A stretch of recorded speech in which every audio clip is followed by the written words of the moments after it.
Looking around, I finally see I think I need a change. The rat race, I wanna flee. My world I'll rearrange. I'm getting back to the roots of how it's meant to be.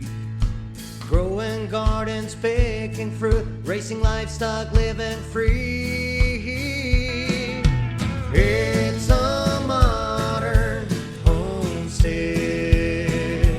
Build a modern homestead. Hello and welcome to the Modern Homesteading Podcast. This is your host, Rachel Jameson, and today I interview Nicholas Ferguson. He is a ecosystems engineer, but in this interview we are focused on fodder trees, tree crops, growing food for your homestead instead of using the feed store or in conjunction with using the feed store. With that, I would like to welcome Nicholas Ferguson. Yeah, so I'm Nick Ferguson. I am an ecosystems engineering consultant. I travel all over the U.S. Helping people, clients from who have less than a quarter of an acre in an urban kind of a setting, to my typical clients have anywhere from 5 to 40 acres. Up to larger clients that have hundreds of acres and multinational corporations that have thousands of acres. I do this all over the US and abroad. And what ecosystem engineering is mechanical engineers. They deal with creating machines that make things or have a bunch of little intricate parts that work all together to do a certain thing, to produce a certain result. Civil engineers, they work with the soil, with geology, and they put down concrete pads and build buildings, and they do all, they work with all these other types of systems, and they build stuff. Electrical engineers, they work with all these different electrical components and wires, and they create these complex systems that all intermesh and interweave to do something. So with ecosystem engineering, we're doing the exact same kind of thing. We are engineering, we're designing a whole ecosystem to do the same kind of thing for the client. So we're not allowing ourselves to get laser focused on one end result. We are looking at the whole ecosystem from a holistic perspective, and we're dealing with the limitations that we have. And what we do with ecosystem engineering is we work with the constraints that we have to get as close to the client's end goal as we possibly can. Now, with some landforms, if the client is just really interested in, raising sheep for meat, for instance, mm-hmm. but their whole property is a swamp. Well, right. There's constraints there. We can overcome those constraints with lots of money. Yeah. Or we can just work with what we have and create something that could be equally profitable using what we have to produce a good outcome that works with the constraints that we're working with. For something like that, you might want to look more at utilizing ducks and geese and other kinds of waterfowl to produce an income or produce that end result. And to speak specifically to the topic that we're talking about today, with fodder trees. Right. I've been doing this for 10 plus years. The first several years that I was doing this professionally, every single one of my clients' ecosystems, they all had this same fatal flaw. I always I'm not a doom and gloomer. Right. But I always like to think about the exit strategies. how can we make this system work if times are good, Right. or if times are bad? Because any student of history knows things go in cycles. And that There are transition can be really hard to go from tradition, yes, well, what not even traditional, to what we use now with feed in the store a lot, to what you're talking about.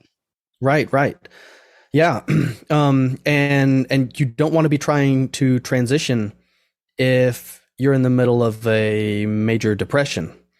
Right. And, anyone who's got their head screwed on straight is looking at what's happening in the world right now. Yeah. And if you're not uncomfortable, by golly, you better be uncomfortable here pretty soon. I feel behind the 8 ball.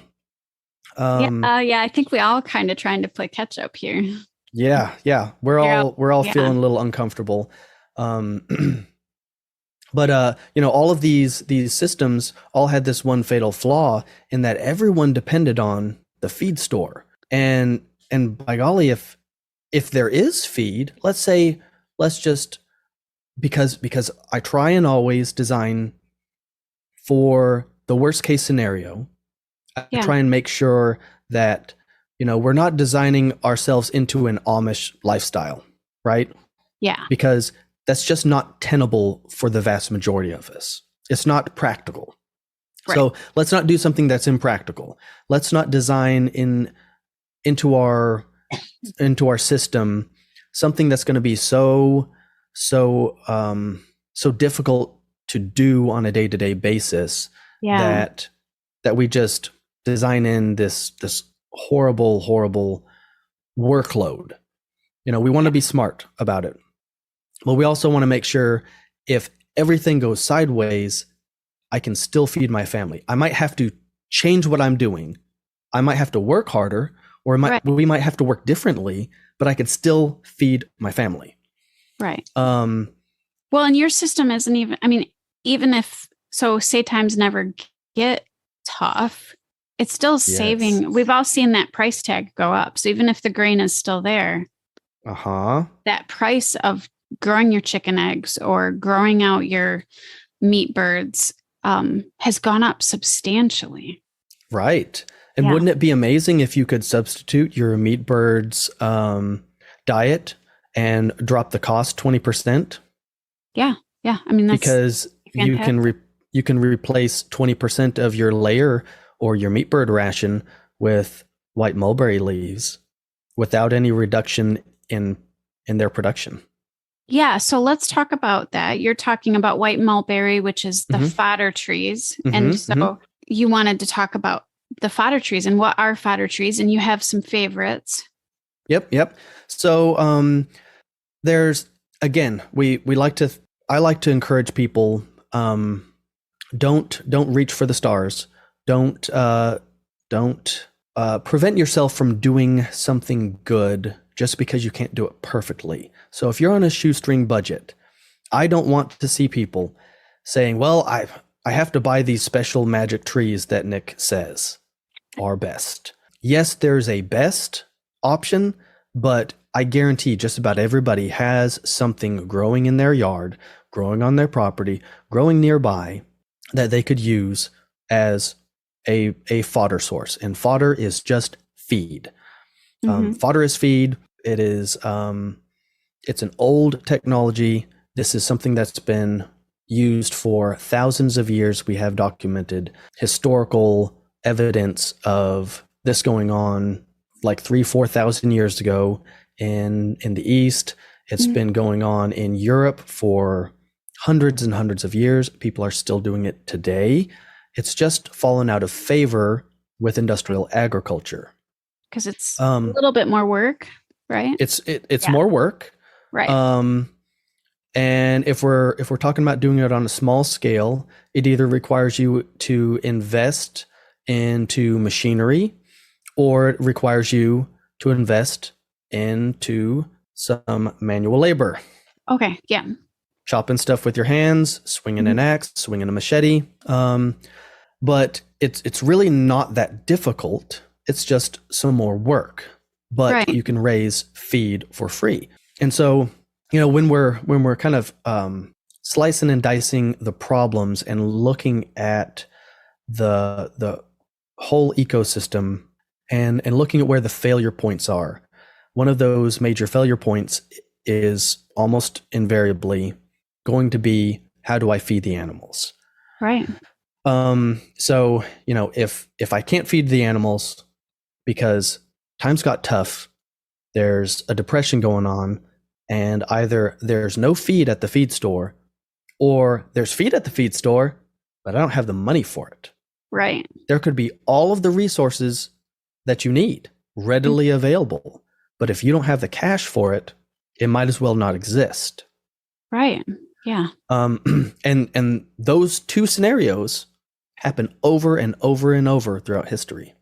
Either it's not available, or it is available and you just don't have the money for it.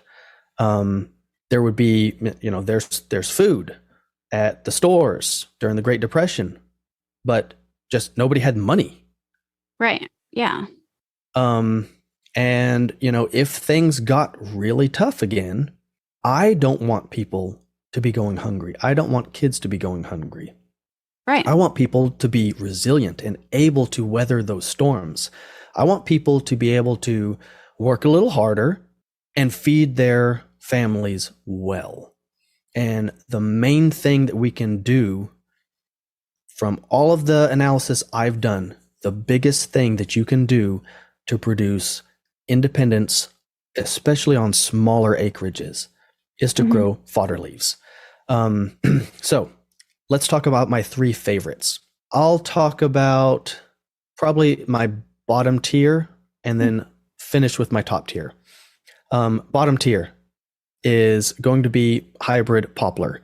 That's a hybrid cottonwood. It's a Populus deltoides, normally crossed with another Populus genus tree. And it grows extremely fast. It's a very light, quick burning wood. So it's quite useful as a fuel wood. It burns clean, and it produces more BTUs per acre per year than oak does. Really? I did not know that. Yes. So, we want to think about, this is excellent livestock feed, but are there other uses for it? And we can get into that a little bit later. Right. But one of those, people grow hybrid poplar in lots just as fuel wood. Okay. To burn in wood stoves. Like, that's all they grow it for. They just don't know that sheep can eat that as almost 100% replacement for their diets. Wow. Yeah. That's Sheep cool. and goats can eat, I think it's like somewhere around 80-90% of a replacement diet. That's huge. Okay. That's a really big deal. And these trees, once they get established, I planted 800 trees this spring, and my hybrid poplar, from little bare root trees that were probably 18 inches tall. Right now, they're standing at 8 to 15 feet tall.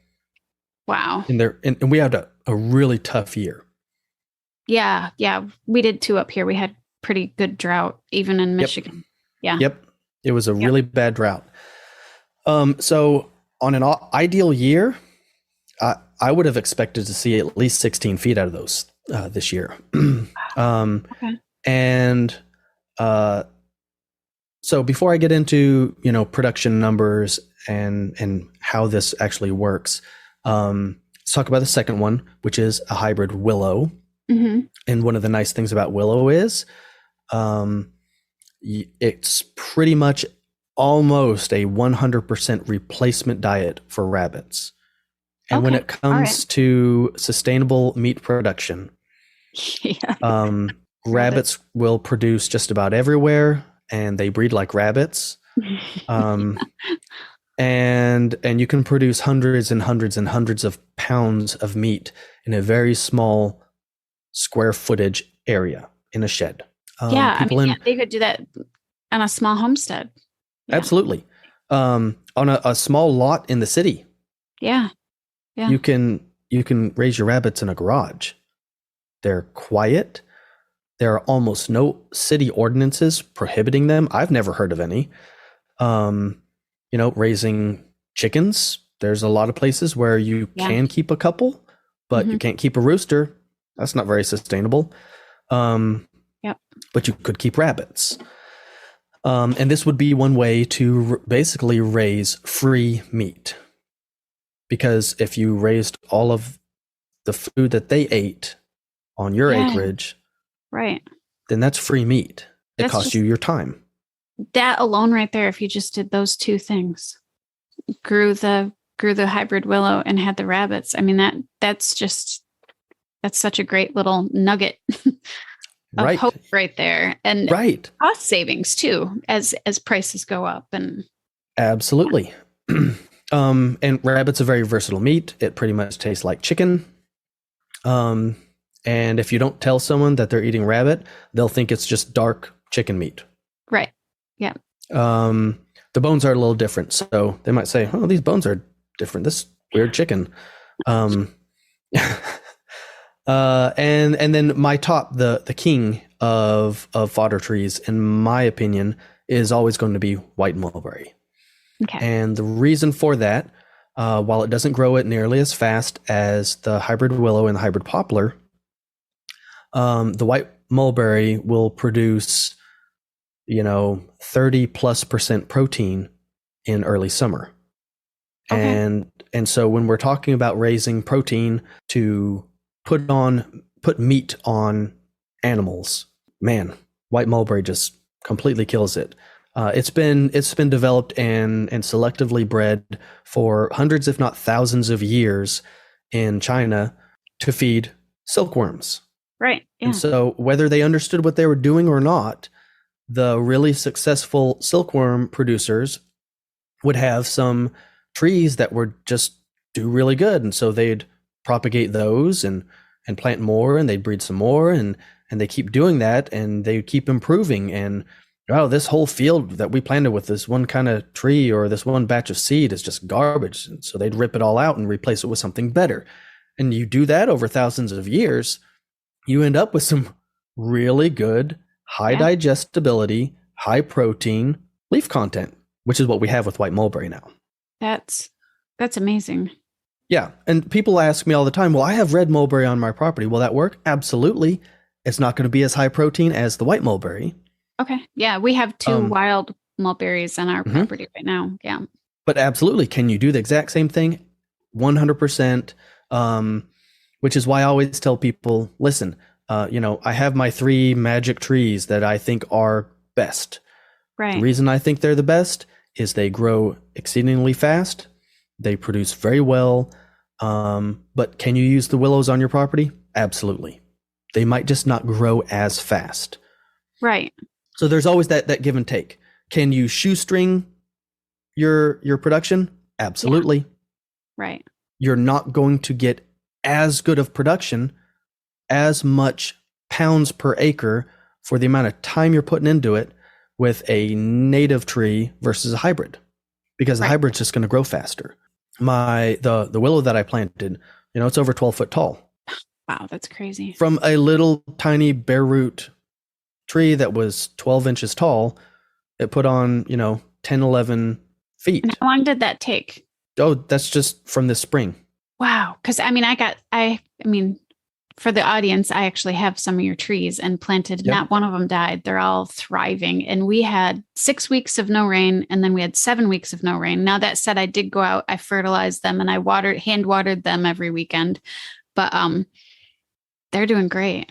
The deer did discover a few, so they're tasty. They're tasty. Like, I have 1,000 other trees here, and you want these ones, of course, because they're the tastiest. Right. So is this something that you can scale up or scale down? Is this only something that a really small homestead could do, or a really big homestead could do, or is the sky the limit? Oh, I'm glad you brought that up. That's one of the major things that people will bring up with keyboard warrior debates. Well, this is not scalable. You can't do this large scale. I'm sorry. I've seen drone footage, and you can look this up on YouTube. I think it's in the Netherlands or somewhere. They have massive thousands of acres planted to hybrid poplar, and they're cutting this stuff. They're growing it in a coppice system where you cut the top off the tree and it regrows, and you cut it again and it regrows, and you keep doing this year after year after year, and it produces tons of wood. Yeah. And they're growing this not as animal feed, but they're growing this hybrid poplar and cutting it with these giant combines that just come through and cut it. They bundle it, and they're using it to burn in power generation plants to turn steam generators. Just wow. It's just blowing my mind. My mind's going in 15 different directions because I'm thinking, you're thinking animal feed, and then you're thinking, well, gosh, you could use this for your wood stove, and you could use it for just so many uses. And yet it's a technology that we've basically forgotten. It's a forgotten technology. Yeah. It existed before, and we've just kind of forgotten it. Yeah. A lot of people have heard these terms, but they just didn't ever know what it was. You might have heard of a copse of trees. Yeah. Someone hid in a copse. Oh, well, that makes total sense now. Yeah. A copse was it's a woodlot. Right. Yeah. Where they were coppicing. Really bushy. So the copse, if you want to explain that, the coppice is where they cut real low to the tree or real low to the ground. And then all these little branches come up and it gets like all bushy, which would make it impossible to see somebody. Yeah. Yeah. And the other option is you can pollard. Correct. Something similar, but not the same. Yep. So. Yeah. It's the same, but different. So coppicing would be cutting low to the ground, generally about 4 inches off the ground or so. And one of the benefits to that is all of the stuff that you're going to be harvesting, all of your work is going to be down where it's easy to reach. Mm-hmm. Pollarding would be cutting up high, and generally it is in a livestock inclusive system. Coppicing would be livestock excluded system. Okay. So pollarding would be livestock including system, where there's animals grazing underneath of it. And so you would cut it up high above the browse height of whatever animal you were grazing. I mean, if you're grazing pygmy goats, you might be cutting at 4 foot above the ground. Right. So you could still, be below that shoulder height.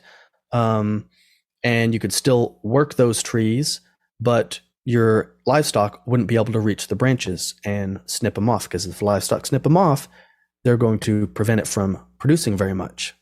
Oh, okay. Yep.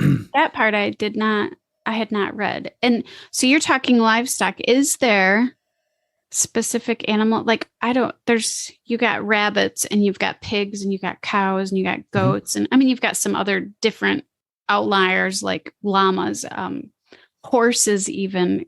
Mm-hmm. Can all of these animals eat tree hay or tree fodder? Yes. Okay.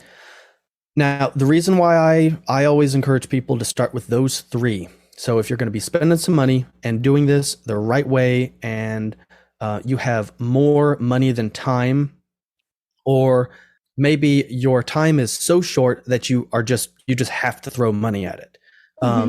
If that's your situation, then buy those 3 types of fodder trees, because they're safe. I know that those 3 types of fodder trees are safe for just about any domestic animal that I've been able to come across. Okay. Horses are very particular. There's a lot of stuff that will kill horses. Yes. Some stuff horses can eat that sheep and goats can't. There are some trees that look fine that you'll see your animals eating, but if you cut it and it wilts and you feed it wilted, it'll kill them. If it dries, it might be fine, but there might be a little time period where it could kill them. Some of those tree leaves are poisonous no matter what. So if you don't have the time to do the education to figure out what those native trees are and are they safe, then stick with the tried and true. Those 3 species, what they are, buy them, plant them, and that works. If you have more time and you have the ability to do the education to learn the different tree species and learn which ones are safe and which ones are not, then you can do it totally shoestring and just use what's on your property.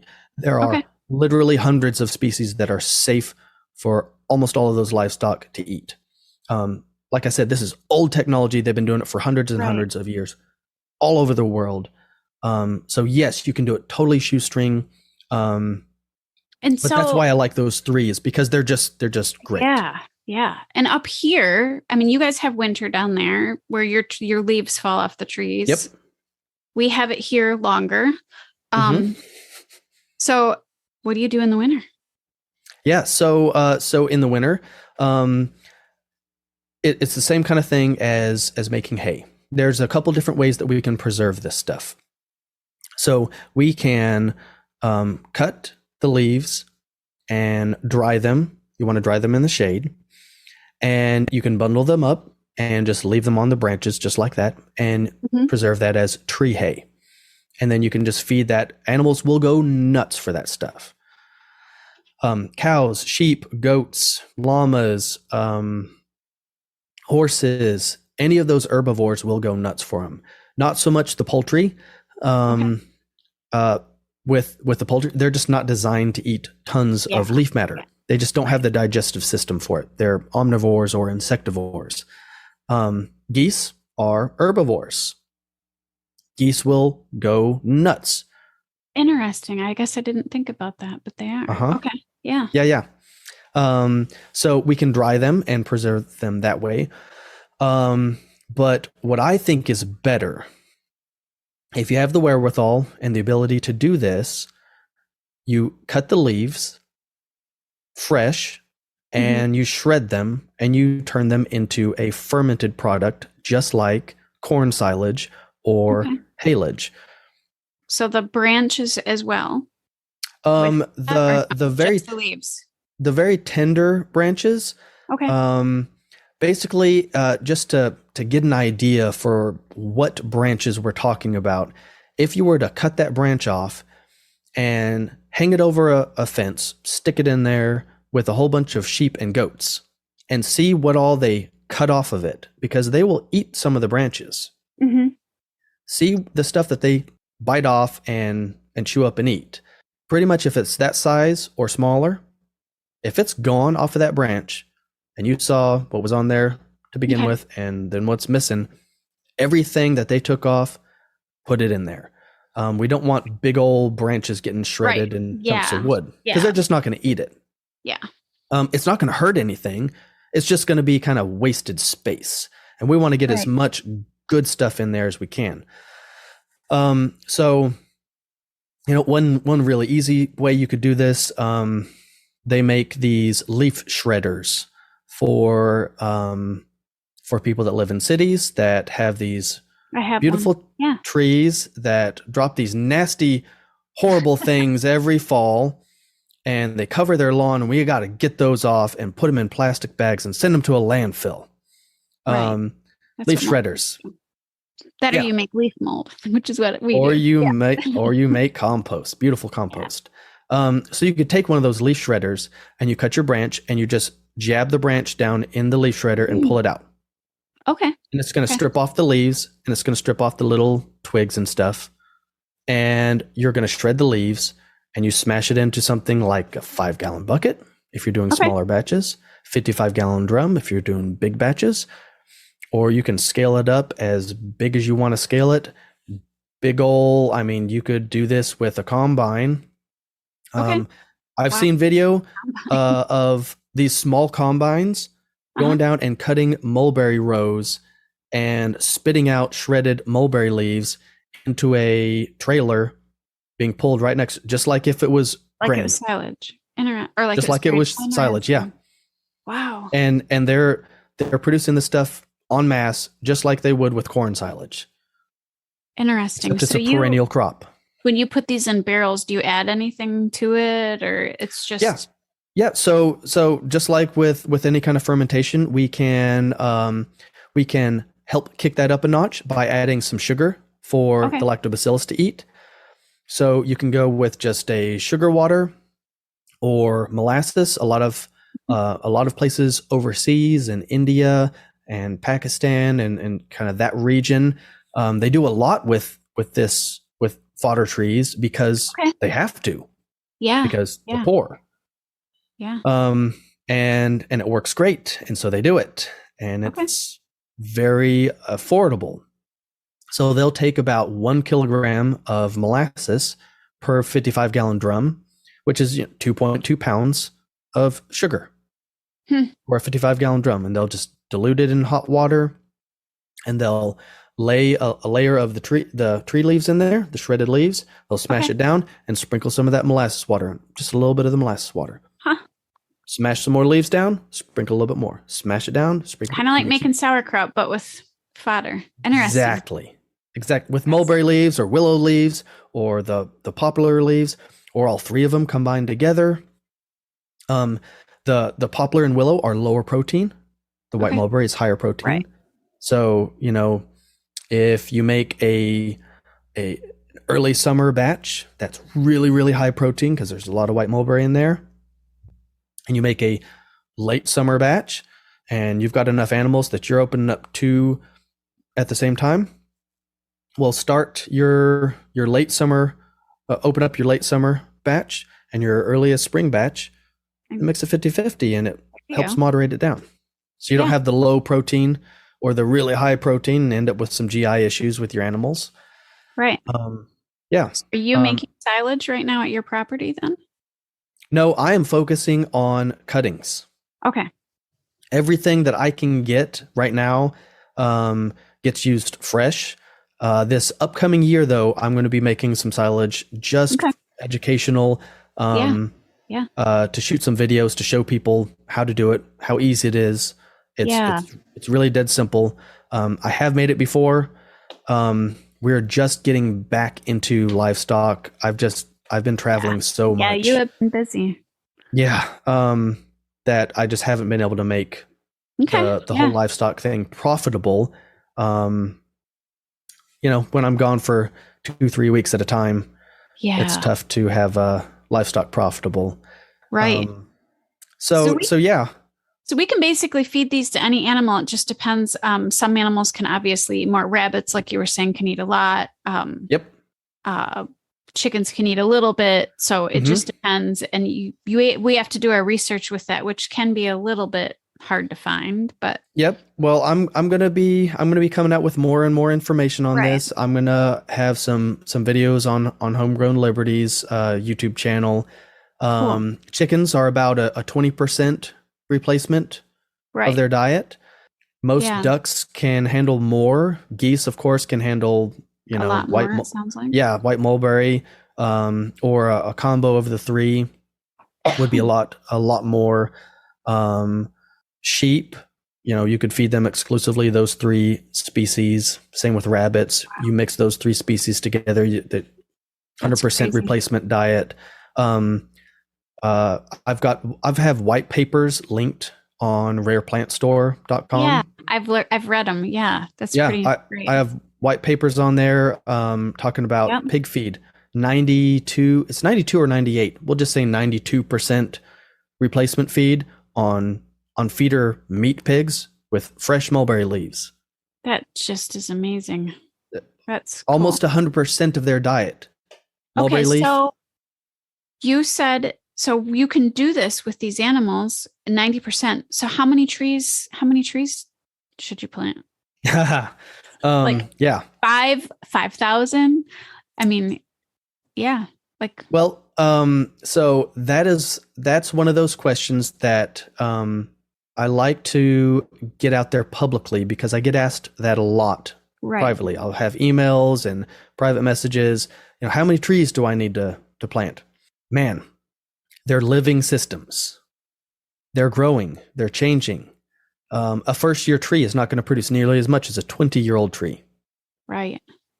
A newborn animal is not going to eat nearly as much as a newborn calf is not going to eat nearly as much as a 2,000-pound bull or steer, right? Right. When they're in their growth phase versus their maintenance phase. Is it a lactating cow, or is she just maintenance? Is she pregnant? These needs change, and they change. Your herd size might change. You might have more caloric needs in the fall when animals start, making babies. Or here, sometimes I know a lot of animals need more in the winter to keep warm. Right, to keep warm. Yeah.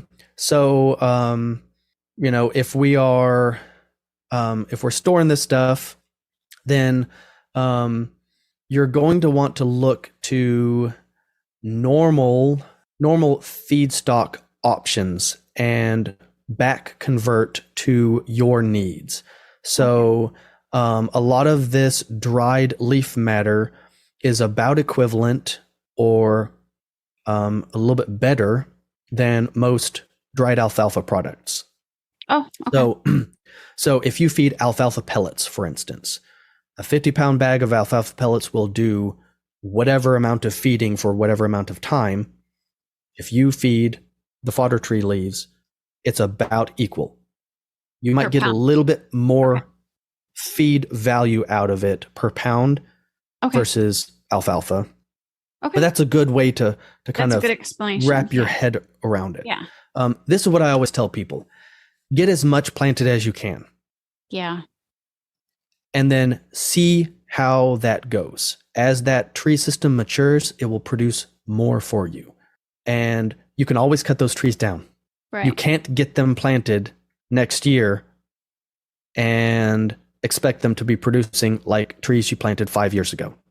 Yeah. So I say, go a little bit bigger than you think you need to, plant more than you think you need to, and then add more if you need more production, or take some away if you need less production.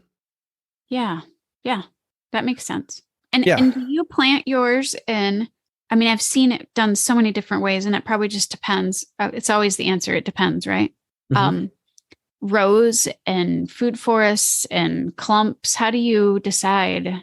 Does that just based on each person's property?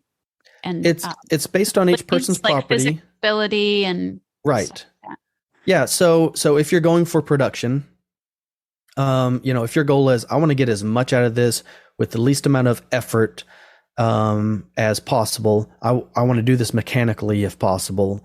Then straight rows are always easier. You can have gently curving rows. You can follow the contour. Straight rows are almost always the easiest. There's a reason why people grow like that, because we can use machines to do most of the work for us. Right. So I'm planting mine in straight rows because they take pretty pictures. Yeah, they do. And it's easier to harvest. It's easier to manage. It's easier to maintain. Straight rows means I can space them apart a little bit more, and I can grow stuff in the middle. Okay. So, like I said, we planted 800 trees this spring, and that's in less than an eighth of an acre. Now, I planted very densely. Wow. I saw planted some pictures. They were really dense. Yeah. I planted every, depending on the species, between 6 and 8 inches apart on center. And now, I thought I planted mine too close together. Not even close. Okay. Now here's the thing. I'm going to, in the next several years, 3/4 of those trees will die. Right. I'll cut them out. They'll be gone. But you planted for a different purpose. I planted for a different purpose. I'm going to be getting fodder off of those. Right. But in the short term, I'm selling cuttings. Right. So I wanted to pack I had a nice, secure, 8-foot deer fenced old garden space that I could get all these trees in. I didn't want deer getting in there because they would decimate it because it's candy. Yeah. So I had a nice fenced area that was secure. And my goal is to take cuttings off of those and sell those cuttings because I want to get these in the hands of as many people in the hands of as many people as I possibly can. Right. So, my goal is to provide these at a cheaper price point than my competition. Right. Because I want more people growing more of these as soon as possible, because I think they could really help people in the coming years. Well, and not just help us. I think, grain isn't exactly great for the environment. But trees definitely are a little bit better. So what is there other uses besides the leaves? I know you also have talked about pelletizing them, which is definitely a little bit different process than I had even thought. I didn't even realize that you could pelletize your own things at home. I had no idea. Yeah. It's more expensive to pelletize. You have the investment of the machinery, but like we were talking about, if we plan things for if everything goes completely sideways, if we're planning things for the world is going to end, the whole grid is going to disappear, a solar CME is going to happen, there's nuclear war or whatever, something's going to take out everything that we know and love, and we're going back to the dark ages. Well, if that's your thinking, then you need a plan to live even more primally than the Amish do. Right. Yeah. That's really hard work. Yeah. So I prefer to think about this. What if they keep pulling magic rabbits out of the hat and everything stays pretty much the same as it has? Can I pivot into prosperity? Right. Or can this still work if times get really tough? Yeah. Right. And if let's say I were to invest in a hammer mill and a pelletizer, and times got really tough and people could not afford the grain-based products at the local feed mill because it was just really expensive, because diesel is expensive and the fertilizer is expensive and the equipment is expensive. Yeah.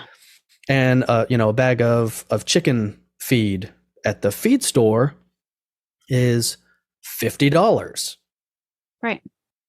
Well, if I've got my own hammer mill and pelletizer and I'm growing black soldier fly larvae and mulberry leaves, and I get a little bit of corn from my neighbor 2 miles down the road, and I mix them together in a hammer mill and pelletize them, and I can sell chicken feed for $20 a bag. You have yourself a little business. I have myself a little business.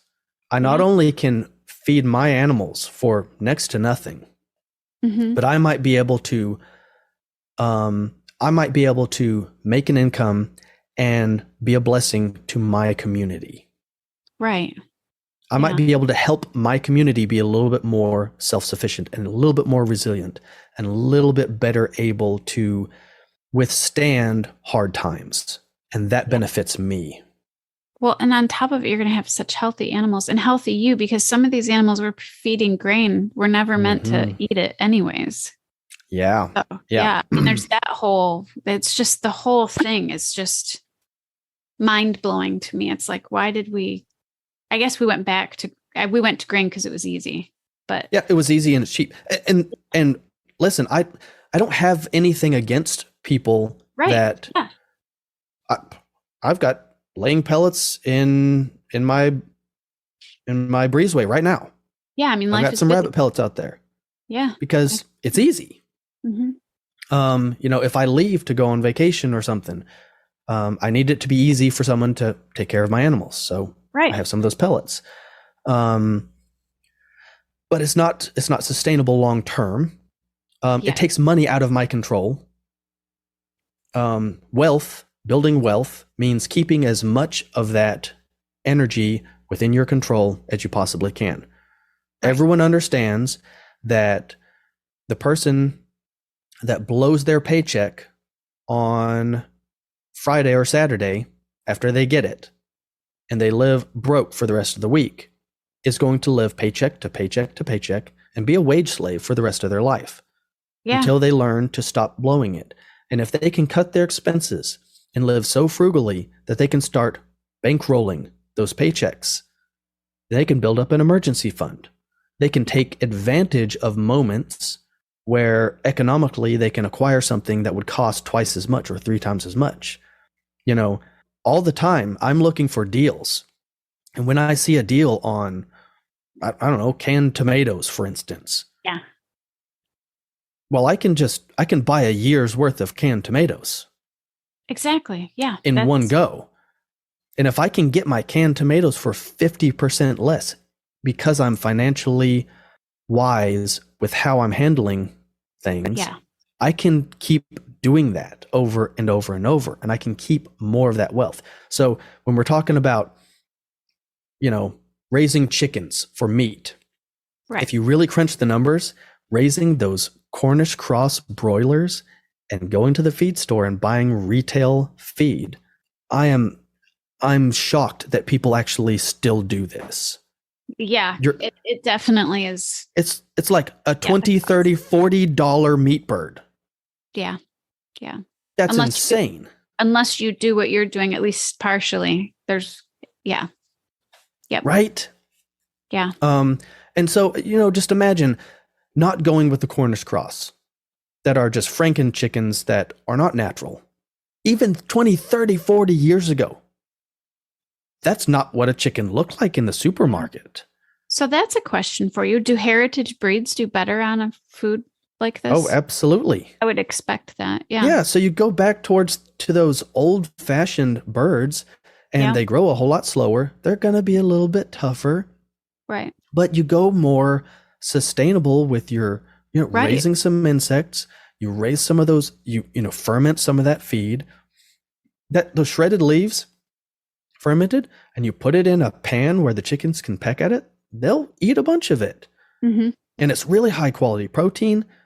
I mean, if you switch from that mindset of I've got to do my homesteading farming as a carbon copy of the big producers. Yeah. Right. If you switch from that mindset, I've got to copy what the big guys are doing to do it on a small scale here. Right. You can't compete with them. So don't compete with them.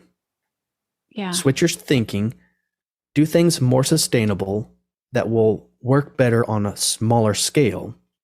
And you'll see that profit margin skyrocket when you have $5 in cost into one of those meat birds. Right.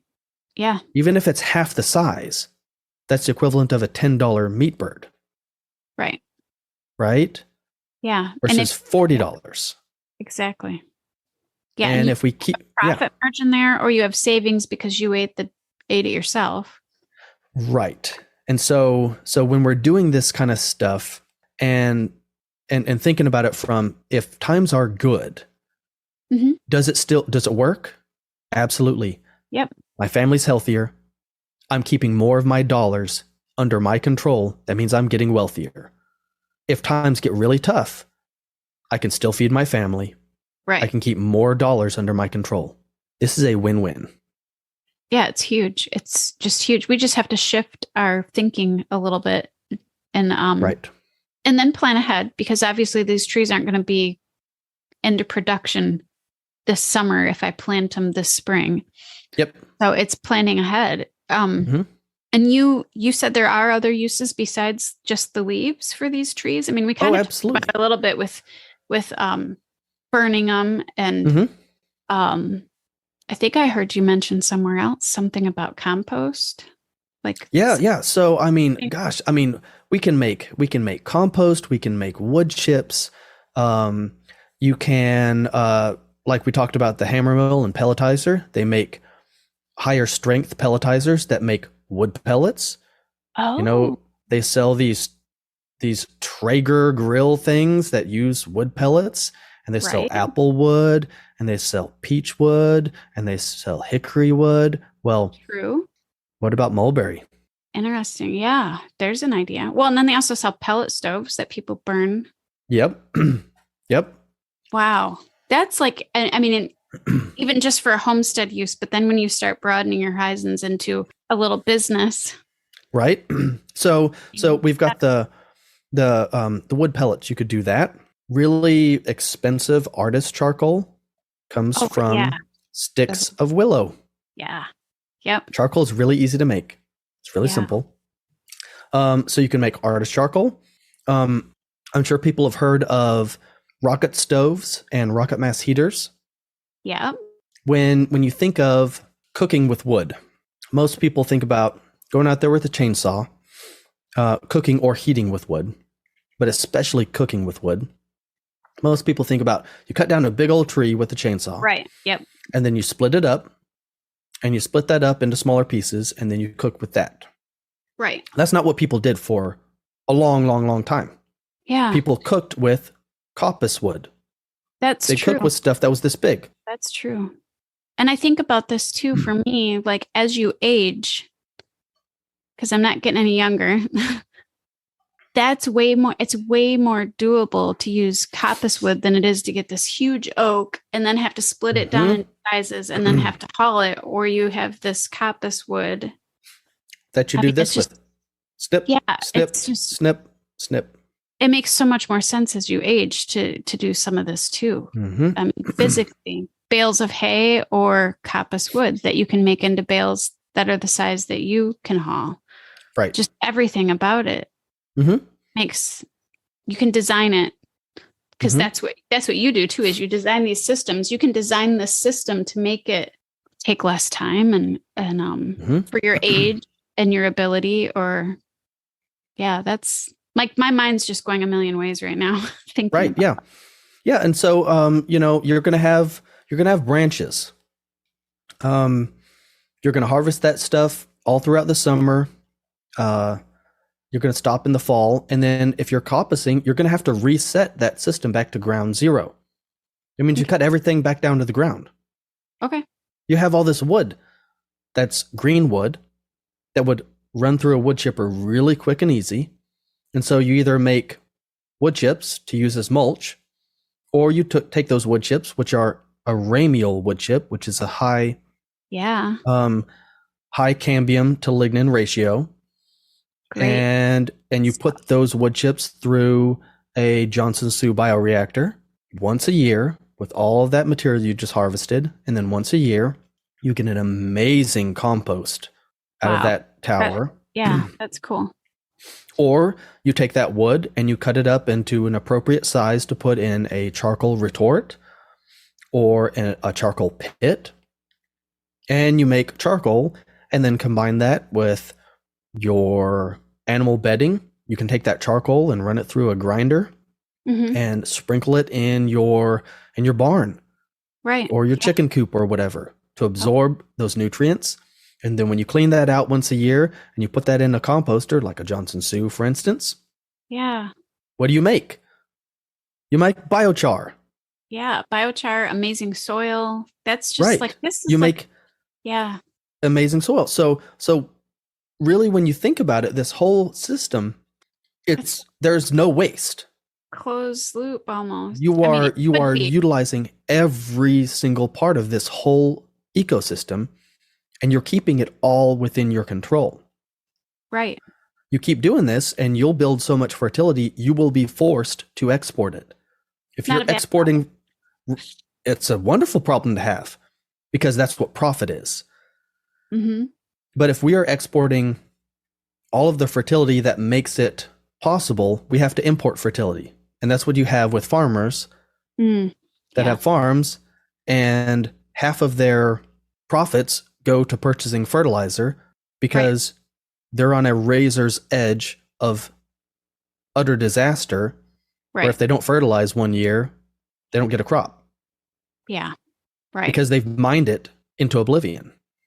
Yeah. And whereas, then, and right now that's a disaster waiting to happen, because we have fertilizer. Certain aspects of the fertilizer are hard to find, or they've gone up in price dramatically. And Yeah. So, if we do this with our own garden, and we get our garden just amazing, filled with beautiful, beautiful soil to the point where we hardly have to fertilize anymore. Well, then what do we do with the excess? We could package it up and bag it and sell it as a profit. Right. or we can roll over into our tree systems and get them healthier and growing faster and producing more. Because they Right. might grow so vigorously, you can get 2 or 3 more cuttings per year than Yeah. otherwise. And Yeah. then you might get to the point where you're snowballing so much that you can't even keep up with it all. Right. That's And- the plan. That's the hope, right? For Yeah. this. And then you get to the point where, man, we're just kind of throwing this stuff everywhere, and now we're just throwing it out in a field because we can't, right. we've saturated the market, and now you're Well, just building up your broadacre areas. And I love the idea, like you spoke of earlier. I just love the idea of blessing my community and turning the community onto this, and just you're either giving them some of the fertilizer, they're buying it from you, or you're teaching them to do this even on their own home. It's like the little, you could turn this into the new form of victory gardens, and right, all over your neighborhoods. Just imagine being so free to bless somebody else that you can show up to a retired veteran's house or a widow's house, and you just show up and put in a garden for them, and you show up with 3-4 yards of this beautiful biochar rich compost, right? And you slap a garden in for them, put up a little fence around it, throw in an irrigation system that's automated, put some plants in there, and then boom, they have a garden. Right. Yeah. That's life-changing. It is. It's life-changing. And to be able to do that. And that's been I feel like that's been what's been put on my heart, is to help people do that, and the community aspect of that, and having so much abundance that I can go out and do that, go out and help other people do that. And that's really cool. I was just thinking, I wrote this down earlier. Is there any way to have the animals do some of this work? I know you said you have to be careful with the animals eating certain parts of the trees. Yep. Or is this all me? I have to go out and do all of this type of thing. Well, that comes down to how much space do you have? Okay. And how many animals do you have? Okay. If you have enough land that you could put some paddock divisions up, or rotationally shift your herd through, okay, then you might have an area where you have a whole bunch of pasture, and then on the margins it's normally fenced off, but periodically, like once a week, you might fence a small cell, and let your flock of sheep or goats or cattle in to eat your coppice system, and then you kick them out so they don't destroy it. They'll harvest all those low leaves, and then you could wait a little bit and then go top it, and it'll force it to regrow down low. Okay. And then you could let them back in there a month later. Now, it's less efficient than harvesting from the top. Okay. Because the lower branches will be shaded as it produces. Okay. So it's not going to make as much. That makes sense. But like I said, if you have more acreage than you know what to do with, then you can run a technically less efficient system and let those animals do more of that work for you. Okay. Okay. Yeah. It's kind of like that French intensive gardening versus kind of the more permaculture, sepulcher, seed ball. I'm just going to throw a whole bunch of seeds out, and I don't care if I get, amazing yields. I've got all the cabbage I know what to do with. Right. Because it's just me and my wife, and, we need, 100 heads of cabbage, and there's 200 out there. I don't care if cabbage loopers get in some of them, because I got plenty more. Right. Okay. Yeah. How long does it take for the trees to get to the point where you're feeding animals? So say somebody buys trees from you, they plant them this year. How long, or does that depend if I'm on climate and care and all that too? It really depends on how much you're able to baby those trees and fertilize and water. Okay. You can think about it like a retirement account, like a savings account. The more you roll the interest into it, the more compound interest you're going to get, right? Right. If you put $10,000 in a retirement account, and then every week you pull out $1,000, and you don't put any more money into it, in about 11 weeks, it's all going to be gone, right? Right. So if we plant those trees and we don't harvest anything the first year, they are going to put more sugars into their roots and regrow faster the following year. All right. The more time and energy we give them, the faster they're going to grow within their genetic limits, of course. Right. So if we absolutely need to, yes, you absolutely can be harvesting from those in year one. Okay. Months after you get them in the ground, they start growing and they're producing some leaves. You can absolutely start harvesting first year.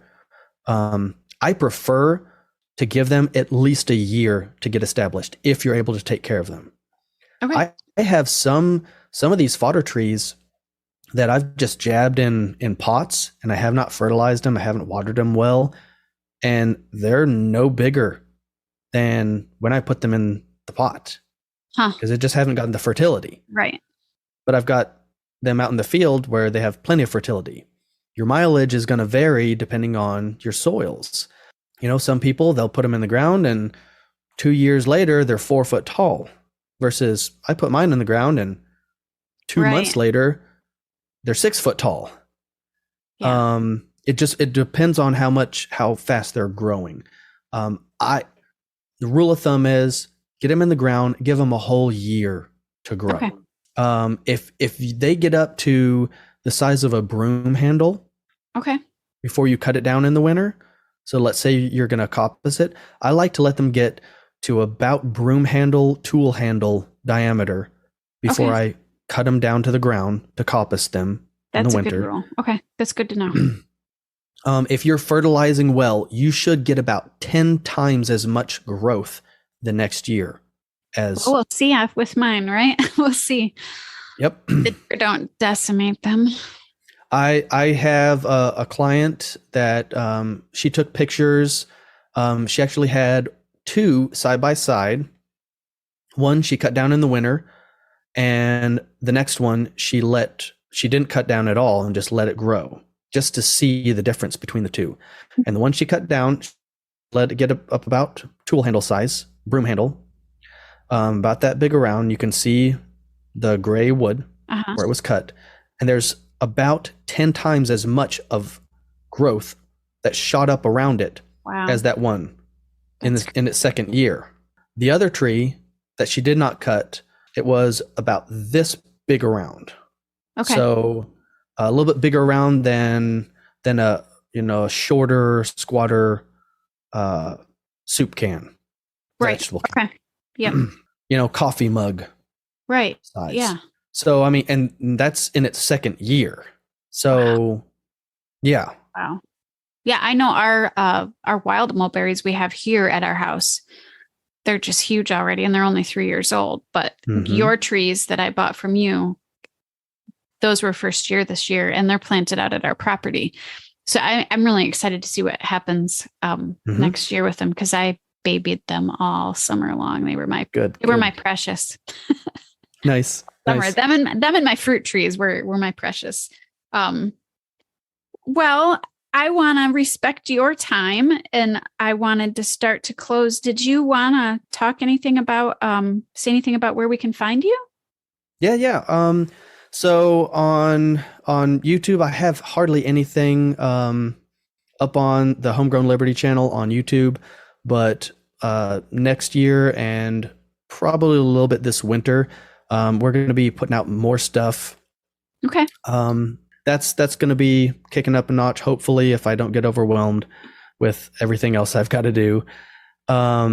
There's a lot of people kicking down my door to get me out to their properties to help them plan for the fall. Depending on your perspective, that could be the fall of the nation, or that could be the fall of the next year. Right. Yeah. There's a lot of people that are having me out to their properties. So If you're interested in consulting, Yeah, the you have best that. thing to do, is to send me an email to Okay. nick@homegrownliberty.com with Yep, and I'll put that in consulting. the show notes. Yep. Yeah, with consulting in the subject line, so it goes to the Okay. right place. And then generally what I do is I just put people on a waiting list. Okay. And then I'll send out emails when I'm going to be in that region. And All right. and if I can fit you in, I fit you in. If I can't, then you'll go back in the waiting list, and Right. I'll see if I can get you the next time around. Homegrownliberty.com is my main website, and I've got a tab on there about consulting that has a write-up. So if you want to know what does that look like, Right. kind of ballpark on what it costs, Okay. there's information there. And then for my plants and trees, there is rareplantstore.com. Yep. It's got a lot of stuff there. I've read through it all and watched it all. It's a great site. Yep. Okay. And then I'm generally on a couple, 2 to 3, sometimes 4 times a week, a month, sorry, on the Survival Podcast, Right. on Jack's Expert Counsel, answering questions like this. So Yeah. Yep. most weeks I'm on there. Most months I'm on there at least twice a month. To answer questions. Yeah. Yeah. Yep. And I'm going to post in the show notes, I'm going to put some of the YouTube videos that you have done recently on this subject, because you've done some really great videos that Jack has posted on his YouTube Mhm. channel. Yeah. Which are really, really great information there. So Cool. Yeah. cool. Well, Nick, thank you so much for being on. I'm just honored that you gave us your time, and I'm just really thankful that you came, and thanks so much. Well, thank you for having me. It was a pleasure. And with that, I would like to encourage you guys to go find Nick's sites, which we will link to in the show notes. I also have some videos and a book that he suggested linked there. You're going to find a lot of interesting information on his sites. And I would also go and subscribe to his YouTube page, which he has talked about growing. He has some very valuable teachings, and I'm just really excited to see what information he brings to us in the future. So thank you for listening, and we'll see you next time. Looking around, I finally see I think I need a change. The rat race, I wanna flee, my world I'll rearrange. I'm getting back to the roots of how it's meant to be. Growing gardens, picking fruit, racing livestock, living free. It's a modern homestead. Build a modern homestead. A lot of folks don't understand why I wanna live this way. They've never eaten from their land like we do here every day. Snapping beans like Grandma did, sitting on her front porch. Hunting and fishing like a kid once you've done all of your chores. It's a modern homestead. Build a modern homestead. Country or city, there's a way to make this change. You gotta start today.